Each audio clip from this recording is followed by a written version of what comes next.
విషయం బయటకు వచ్చింది కదా, బ్లాక్ మెయిల్ చేసింది నన్ను. అదే అప్పుడే ఒక్కడనే బ్లాక్ మెయిల్ చేసింది. ఓకే అప్పుడు కిరణ్ రాయలు ఏమీ లేదు, ఓకే ఎలక్షన్ అయిపోతే గవర్నమెంట్ వస్తే కిరణ్ రాయలు టీటీడీ చైర్మన్ ఏ సాఫ్ చైర్మన్ అయిపోతాడు, దోచేయాల్సి అనుకునింది. ఓకే ఇక్కడ మీకు తెలిసిందేమోనన్నా. ఓకే కాబట్టి అక్కడ ప్రయత్నం లాస్ట్కి ఏమి లేక ఇచ్చి డబ్బులు తీసుకోపోదాంలేని ఓకే తీసుకునింది. ఎంత ఇచ్చావు?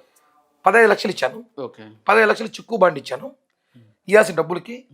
దానికి ఈవిడ ఆ అమ్మాయి వీడియో కూడా ఇచ్చింది నాకు. మీరు చూసిన వీడియో, కిరణ్ రాయలకి నాకు ఆర్థిక లాభాలు సెటిల్ అయిపోయినా చెప్పింది. ఇప్పుడు ఎందుకు కాదంటుంది అమ్మాయి. ఆ అమ్మాయి అది నేను మనస్ఫూర్తిగా ఇచ్చాను, నేనే డబ్బు తీసుకున్నాను, ఇచ్చానని చెప్తే అప్పుడు నేను ఒప్పుకుంటా వీడియోలో ఉన్నట్టు. పోటీ ఇప్పుడు ఆ వీడియో రిలీజ్ చేసింది, ఆ అమ్మాయి రిలీజ్ చేసిందా లేకపోతే వైసీపీకి ఆ అమ్మాయి ఇచ్చింది నాకు కూడా సమాచారం. 2 ఏళ్ల ముందే ఆ అమ్మాయి ఆ వీడియోలో కొంతమంది మా పార్టీలో వ్యక్తులు కొంతమందికి పోయింది, కొంతమంది వైసీపీలకు ఇచ్చింది. ఇప్పుడు ఆ వీడియో రిలీజ్ చేయడం వల్ల మనకి ఏమి రాదులే, కిరణ్తో ఇప్పుడు వదలదు. సమయం సందర్భం వచ్చినప్పుడు కిరణ్ కొడతాము.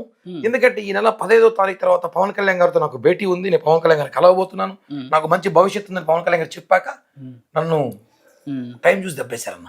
చిట్టి కాదు అయితే, చిట్టి 2.0 కాదు అయితే, వీళ్ళే వేశారు. ఓకే చిట్టి 2 పెట్టి వేసేసారు వీళ్ళు. ఓకే కిరణ్ రాయల్ దాంట్లో ఎవరో సహకరించుకుంటున్నారు, కొంచెం బాధేస్తుంది. ఓకే పదం వచ్చే టైము మంచి కష్టపడ్డా.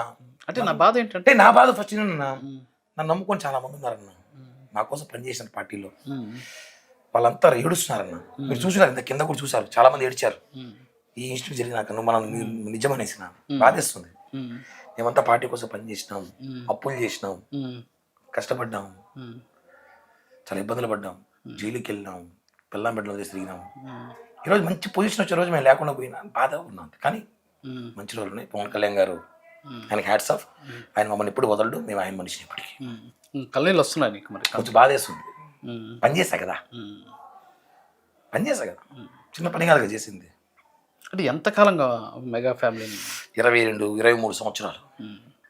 జస్ట్ ఒక ఓవర్ నైట్లో పోలా. పాపం వాళ్ళు కూడా నన్ను ఏమనలేదన్న. వివరాన్ని తీసుకుంటారు, నేను వివరాన్ని ఇస్తాను, నేను తప్పు చేయను వాళ్ళకి తెలుసు.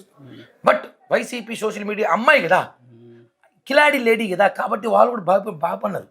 అమ్మాయి విషయంలో చెడ్డ పేరు వచ్చింది అనే దానికంటే ఆ ఫ్యామిలీకి ఎక్కడ దూరం అవుతామన్న ఆవేదన కనిపిస్తుంది.